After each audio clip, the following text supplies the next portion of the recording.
Okay, part 2 of the Nightside, needless to say. When we last left Larry Oblivion, he found out that he was dead, called his assistant, and now he's trying to figure out who killed him. He was on his way to a fella named Max's. Big Max.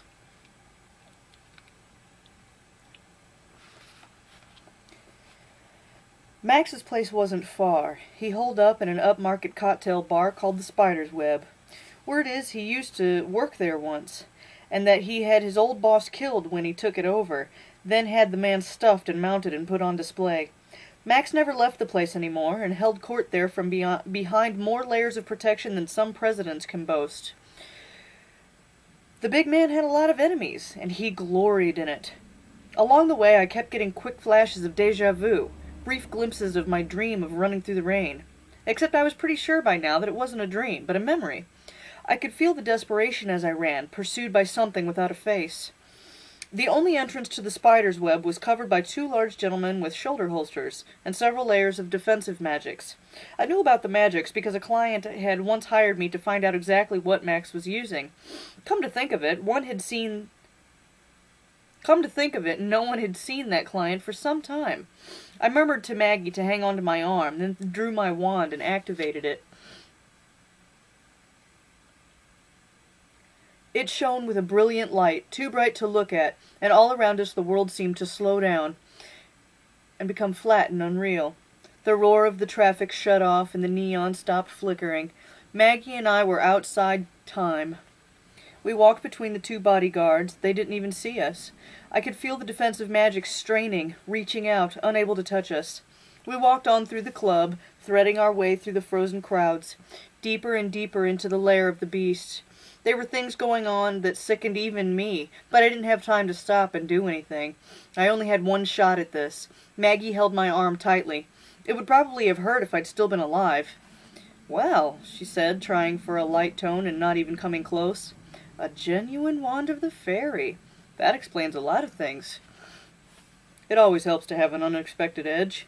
But you could have told me. I am your partner. You could never tell who's listening in the Nightside. I probably would have told her if she hadn't ended our affair. But I think I'm past the point of needing secrets anymore." We found the big man sitting behind a desk in a surprisingly modest inner office. He was playing solitaire with tarot cards, and cheating. Thick mats of ivy crawled across the walls, and the floor was covered with a Kabbalistic symbol. I closed the door behind us so we wouldn't be interrupted, and shut down the wand. Max looked up sharply as we appeared suddenly in front of him. His right hand reached for something, but Maggie already had her silver Magnum Derringer out and covering him. Max shrugged, sat back in his chair, and studied us curiously. Max Maxwell. So big they named him twice. A giant of a man, huge and lowering even behind his oversized mahogany desk. 8 feet tall and impressively broad across the shoulders, with a harsh and craggy face, he looked like he was carved out of stone, a gargoyle in a Seville Row suit. Max traded in secrets and stayed in business because he knew something about everyone, or at least everyone who mattered. Even if he hadn't killed me, there was a damn good chance he knew who had. "Larry Oblivion," he said in a voice like grinding stone. "My dearest rival and most despised competitor. To what do I owe the displeasure of this unexpected visit?" "Like you don't already know," said Maggie, her derringer aimed directly between his eyes. Max ignored her, his gaze fixed on me. "Provide me with one good reason why I shouldn't have both of you killed for this impertinence." "Well, how about you already killed me? Or haven't you noticed that I only breathe when I talk?" Max studied me thoughtfully. "Yes, you are dead. You have no aura. I wish I could claim the credit, but alas, it seems someone else has beaten me to it. And besides, if I wanted you dead, you'd be dead and gone, not dead and hanging around to trouble me."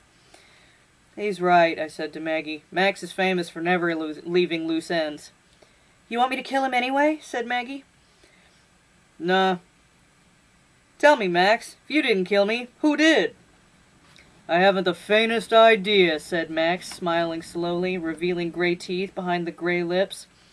Which means it isn't any of your usual enemies, and if I don't know, no one does. I felt suddenly tired. Max had been my best bet, my last hope. He could have been lying, but I didn't think so. Not when he knew the truth could hurt me more. My body was decaying. I had no more leads, and I didn't have time left to go anywhere else. So Maggie and I walked out the same way we came in. Maggie would have killed Max if I'd asked, but I didn't see the point.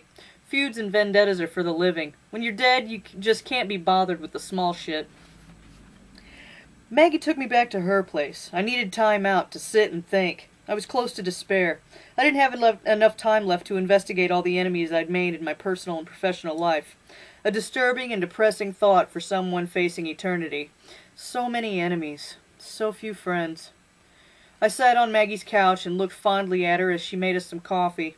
We'd been so good together for a while. Why didn't it work out? If I'd known the answer to that, we'd still be together. She came in from the kitchen carrying 2 steaming mugs. I took one and held it awkwardly. I wanted to drink the coffee to please her, but I couldn't. She looked at me puzzled. "Larry, what's the matter?" And just like that, I knew, because I finally recognized the voice I'd been hearing ever since I woke up dead. I was at Maggie's place, drinking coffee. It tasted funny. "Larry," she said. "Larry, what's wrong?" I felt something burning in my throat, and I knew she'd poisoned me. I stopped time with my wand and ran. It was raining. I didn't dare go home. She'd find me. I didn't know where to go for help, so I went to ground, in my old safe house at Blaisdon Street. And I died there, still wondering why my partner and ex-lover had killed me. "It was you," I said, and something in my voice made her flinch. "You poisoned me. Why?" "The how is more interesting," Maggie said calmly. She sat down opposite me, entirely composed. "An old voodoo drug in your coffee, to kill you and set you up for the zombie spell. But of course I didn't know about the wand. It interacted with my magic, buying you more time. The wand's magic is probably what's holding you together now." "Talk to me, Maggie. We were lovers, friends, partners."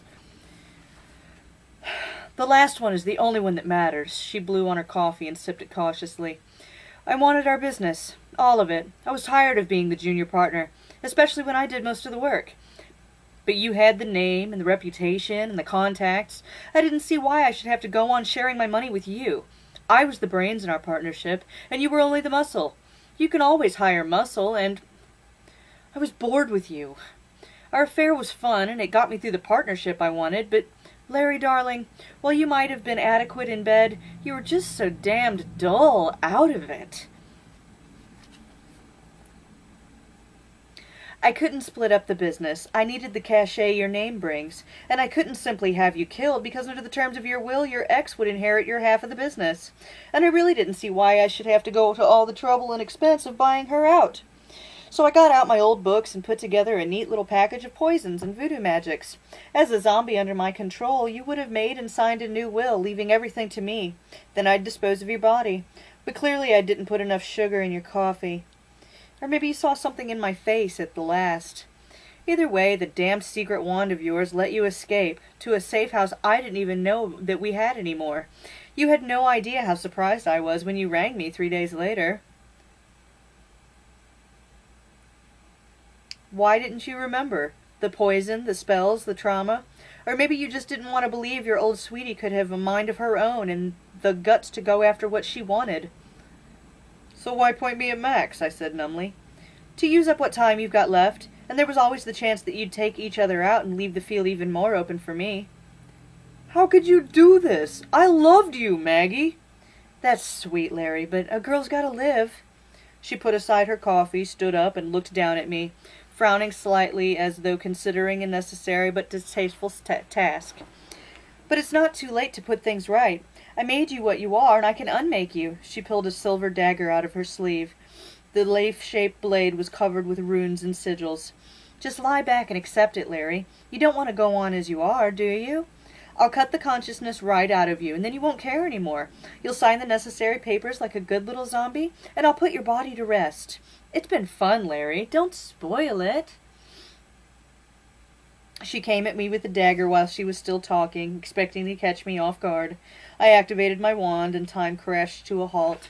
She hung over me, suspended in midair. I studied her for a moment, and then it was the easiest thing in the world to take the dagger away from her and slide it slowly into her heart. I let time start up again. She fell forward into my arms, and I held her while she died, because I had loved her once. I didn't want to kill her, even after everything she'd done and planned to do. But when a man's partner kills him, he's supposed to do something about it. So, here I am, dead, but not departed. My body seems to have stabilized. No more maggots.